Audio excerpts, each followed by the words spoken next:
They said high school would be the best years of his life. But for Isaac, it began with a paper towel and ended with the sound of 100 people laughing at once. No one ever prepares you for the moment when you realize the world doesn't see you as human, only as a joke. And for Isaac, that moment happened in the cafeteria beneath the fluorescent lights and smell of mashed potatoes. He was never loud, never trouble. In fact, most people barely noticed him. But his soft voice, the way he held his books close to his chest, and the simple fact that he didn't pretend to like football made him a target. Ryan, the school's golden boy, made sure of that. He was the kind of student whose smile teachers trusted and whose jokes classmates copied. To Ryan, Isaac was entertainment. It started with whispers. You see how he walks? Bet he plays with doll. Then it turned into notes in his locker, gum on his chair, cruel messages written in dry erase marker on his desk. But the worst came on a Tuesday. One of those cold gray afternoons when the sky looked as tired as he felt. Isaac sat at his usual corner table in the cafeteria eating alone like he always did. Ryan approached smiling in a way that made Isaac's stomach turn. He handed Isaac a folded napkin and said, "Peace offering." It looked like nothing, just a crumpled paper towel. But when Isaac opened it, the smell hit him first. Then the realization someone had smeared feces inside. There was no time to react before someone nearby screamed and dropped their tray. Then came the laughter, shrieking, gasping, wild and unrelenting. Someone yelled, "Oh my God, he touched it." Others pulled out phones. Isaac stood frozen, holding the soiled towel, not understanding why this was happening or how it had gone so far. He dropped it and backed away, bumping into tables, eyes blurring. No one stopped him, not the teachers, not the aides. They watched. Some didn't even look up. As he ran out of the cafeteria, the sound of clapping followed him. Later, a video surfaced online. It was titled, "Gay Boy Got Served." It had over 1,000 views by the time Isaac saw it. Comments poured in, laughing emojis, slurs, and the occasional LOL savage. No one defended him. Not publicly, not even anonymously. At home, he didn't speak. He scrubbed his hands until they bled, even though they'd already been clean. His mother noticed to ask questions, but he gave nothing away. That night, he lay awake in bed, wondering if anyone would even care if he didn't come back to school. He wasn't sure he did. The next morning, he skipped the bus and sat alone on the back steps of the gym. It was there he began to ask a question that would echo for years if people only see you as a punchline. Is there any way to rewrite the joke? Isaac didn't know it then, but the answer would come, just not from revenge and not from silence either. It would come from flour, butter, sugar, and the oven in his mother's cramped kitchen. If this story already has you thinking about cruelty, courage, or how we rise after humiliation, stay with us. What happens next will change everything. And if you've ever been the quiet kid in the corner, this one is for you. Subscribe for more stories that speak the truth. After the cafeteria incident, the school never issued a formal apology. They didn't suspend Ryan. There was no assembly about bullying or inclusion. There was no counselor visit for Isaac, and at least not right away. The only immediate response came the next day, when Isaac was pulled out of history class and asked to explain his part in what happened. They said he'd caused disruption, that some students were disturbed by his reaction. One administrator even suggested he had overreacted and should consider developing thicker skin. Isaac didn't speak. He nodded, not because he agreed, but because he didn't want to be in that room anymore. A week later, Ryan returned to school as if nothing had happened. People clapped him on the back in the hall. Teachers smiled. The clip of Isaac opening the soiled paper towel had gone down in school history, shared, whispered, even reenacted. Isaac began taking longer routes to class. He stopped eating lunch altogether, drinking water from the bathroom sink, just to avoid the cafeteria. The few classmates who didn't participate in the humiliation avoided eye contact, maybe out of shame, maybe because they didn't want to be next. At home, Isaac tried to disappear. He stopped playing piano. He declined invitations to weekend events. Not that there were many, he deleted his social media accounts. He changed the way he dressed, hoping to erase whatever made him a target. His mother Rosa noticed but didn't press him at first. She worked 2 jobs and came home too tired to chase answers. But one night she found his school bag untouched. When she opened it, the notebooks inside were blank. Not from laziness, but from absence. He hadn't been to class in days. She confronted him gently. Isaac gave her pieces of the truth, but not the whole story. He didn't tell her what was inside the towel. He didn't say that someone had written gay-ish disease in red ink across his locker. He just said he was tired. And Rosa, who had raised him alone since he was 5, understood that kind of tired. The next morning, she walked with him to the principal's office. Her English was careful but clear. She asked how the school planned to protect her son. The principal leaned back in his chair and said, "Isaac has always been a sensitive student. We believe in building resilience here." He handed her a list of off-campus therapists. No plan, no accountability, no consequences. Rosa took the paper, folded it once, and said thank you. Then she walked out without a word. That night, Isaac sat in the kitchen watching his mother roll dough on the chip counter. She was making a Filipino-style cassava cake, his favorite. She didn't say anything, just handed him a whisk. He began to stir. For the first time in days, his hands moved with purpose. Something about the quiet rhythm of the kitchen made it easier to breathe. Over the next few weeks, Rosa invited him into the kitchen more often. They made banana bread, leche, flan, and small pastries filled with purple yam. Isaac didn't talk much, but his eyes changed. They held something new. Maybe not joy, but focus. The warmth of the oven, the scent of vanilla, and the feel of flour between his fingers became his therapy. One weekend, while Rosa was working late, Isaac decided to bake on his own. He tried a simple apple tart recipe from an old cookbook, added cinnamon, a touch of lemon, and a sprinkle of sugar across the crust. It didn't look perfect, but when he tasted it, it reminded him of something that didn't hurt. That night, he stayed up and wrote down what he'd done. Every step, every measurement, in the absence of friends, baking became his companion. While his classmates went to parties, he experimented with brown butter and sea salt. While others laughed at prom proposals, he tried folding laminated dough. With every whisk and pour, Isaac reclaimed a part of himself. Not because baking fixed anything, but because it was one of the only places where he wasn't afraid of being seen. His mother started bringing the desserts to her second job at the community center. People began asking who made them. Some offered to pay. Others asked for custom orders. One older woman said his lemon bars reminded her of her childhood in Manila. Another said his chocolate cake felt like a hug. Isaac listened quietly, unsure of how to receive praise after so much ridicule, but he kept baking. And one day, as he stood in the small kitchen with a tray of freshly glazed cinnamon rolls, he looked up at the clock and realized it was lunchtime. The hour he used to dread, the time of day forever tied to shame and panic. Yet here he was, covered in flour, smelling of sugar, standing tall. He didn't need to be invisible anymore. He had found something they couldn't take away. What he didn't know yet was that years later, the world would remember that same lunch hour. By the time Isaac turned 18, he had already baked through every kind of grief. He didn't attend senior prom. He skipped graduation. His mother picked up the diploma in silence, then took him out for Halo and told him she was proud. That was enough. He didn't go to college right away. Money was tight and he didn't feel ready. Instead, he took a job at a local cafe where the ovens were older than the staff and customers ordered the same thing every morning. He didn't mind. The repetition calmed him. He arrived before dawn, made scones and muffins from scratch, and cleaned while others slept. Sometimes the owner let him try new recipes on slow days. A few became bestsellers. Still, his name never appeared on the menu. Outside the kitchen, he remained quiet. He didn't date. He didn't post selfies. He stayed invisible by habit, even though no one was laughing anymore. In Denver, people didn't care if he was gay. But when shame becomes part of how you move, it doesn't leave overnight. He carried it like an apron that never quite came off. Everything changed one morning when a friend of his mother, an organizer at the local LGBTQ+ center, came by the cafe and asked him to donate desserts for a youth open mic night. Isaac agreed. That evening, he brought a tray of hand-piped cupcakes with rainbow sprinkles and stood in the back of the room trying not to be noticed. What he didn't expect was how people reacted. A trans teen with a shaved head said the frosting tasted like hope. Another boy, no older than 16, hugged him and said, "This is the first sweet thing I've had since coming out." Isaac didn't cry then. But when he got home and set the empty tray on the counter, he looked down at his sugar-dusted hands and felt something shift.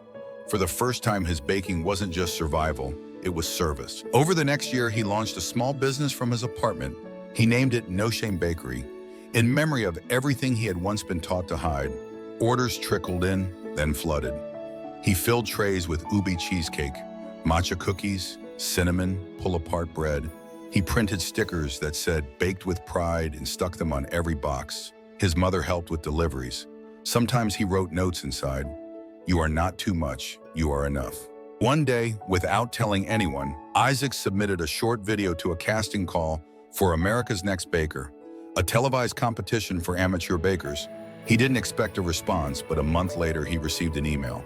He had made it into the top 16. The producers liked his story. They liked the softness in his voice and the depth in his eyes. They called him the Quiet Fire. The show filmed in Los Angeles.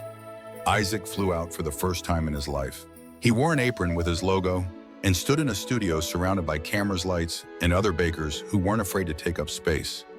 The first few days he doubted himself, but when the first challenge called for a dessert inspired by childhood, he made a caramel banana tart, his mother's favorite.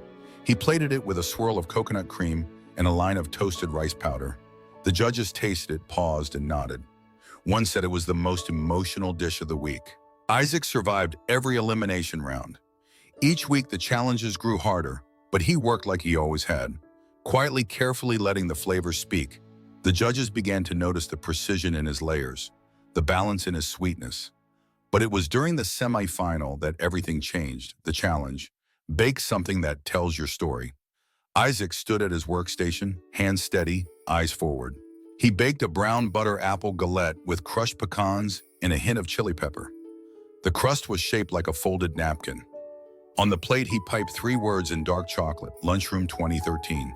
When the judges asked what it meant, he told them, without bitterness, without tears. He said, "Once someone handed me a napkin they said was clean. It wasn't. It made everyone laugh. I stopped eating lunch for the rest of high school. This is for every kid who ever sat alone." The clip aired 2 weeks later. It went viral. People across the country shared the segment with captions like, "He turned humiliation into art," and "From bullied to brilliant." Former classmates messaged him, some to apologize, others just to say they remembered.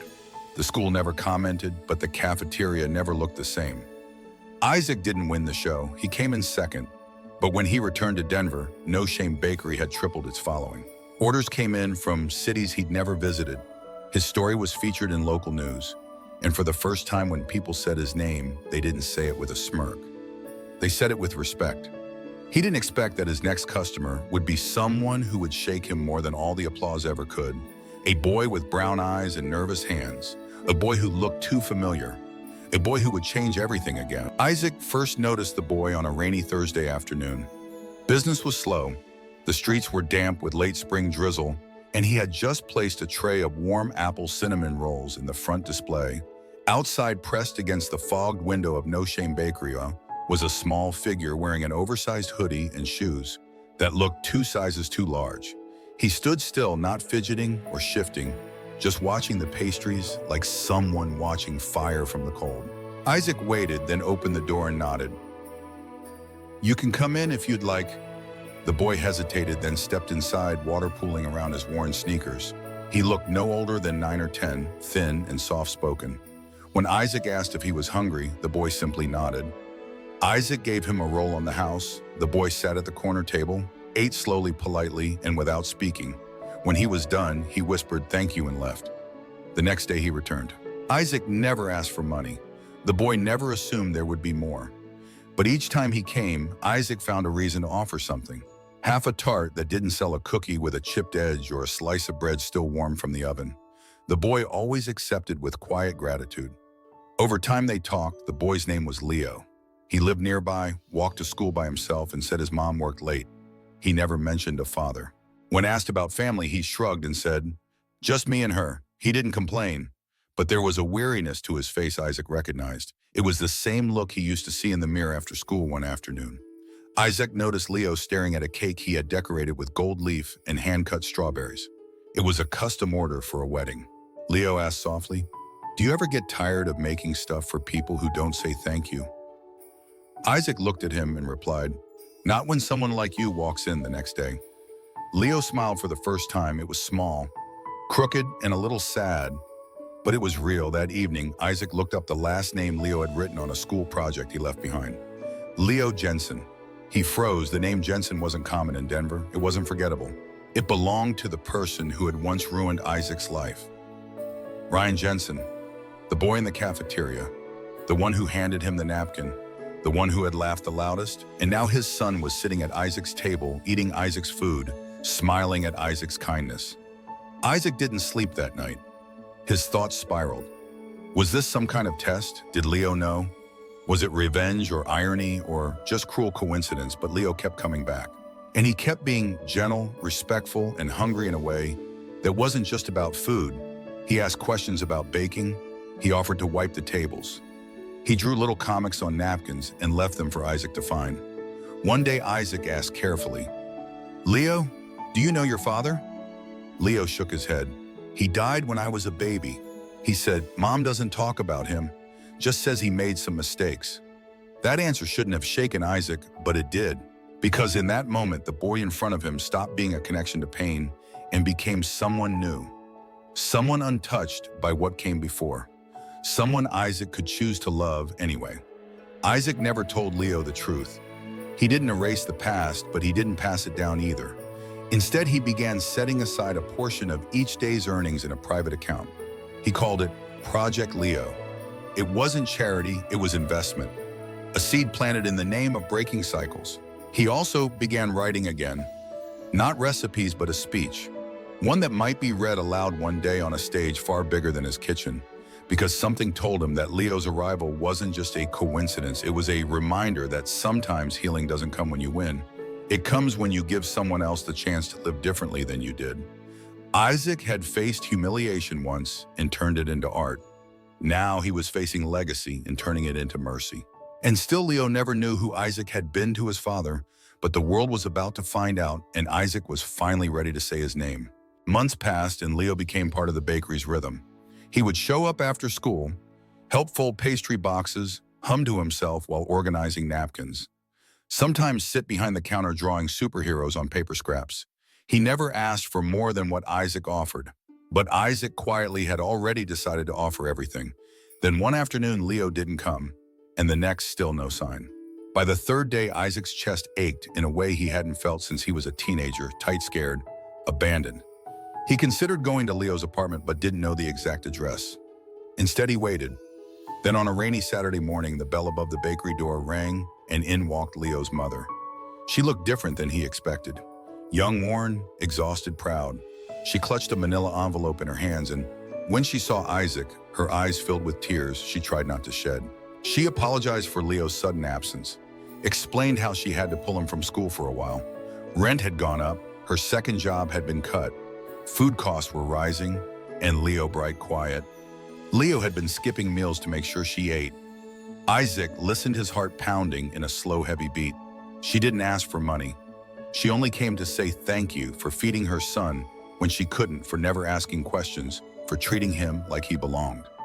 Then she handed Isaac the envelope. Inside were crayon drawings, a thank you card from Leo, and a note written in a child's print. "One day I'm going to make a bakery like yours. I'm going to call it the Brave Kitchen." That evening, Isaac unlocked the account he had been quietly building, the fund he'd started the day he realized who Leo was. And with one transfer, he rewrote a history that had once almost broken him. Leo Jensen would never go hungry again. His tuition would be paid. His future would not be held hostage by a legacy of cruelty. A month later, Isaac was invited to an awards gala in Chicago. He had been named Chef of the Year for his work with marginalized youth through baking.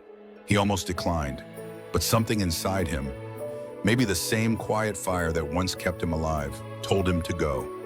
The ballroom was gold and white, filled with cameras and clinking glasses. When his name was called, he walked to the stage slowly, not with nerves, but with purpose. He looked out over the crowd, lights in his eyes, and took a deep breath. "I want to thank my mother," he began, voice steady, "who taught me that sweetness is not weakness. And I want to thank a boy named Leo, who reminded me that sometimes healing comes not from being understood, but from choosing to understand." Then he paused.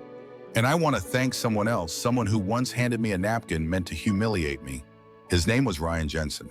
And he changed my life, not because he was kind, but because he forced me to decide who I would become. I would not be cruel. I would not disappear. I would bake. The room went still. Then it rose in applause. After the event, Someone asked him if he had ever met Ryan again. No, Isaac said, but I met his son, and that was enough. If you were Isaac, would you have helped Leo, or would you have walked away? Tell us in the comments, and don't forget to subscribe for more stories of courage, compassion, and the quiet power of becoming who they said you couldn't be.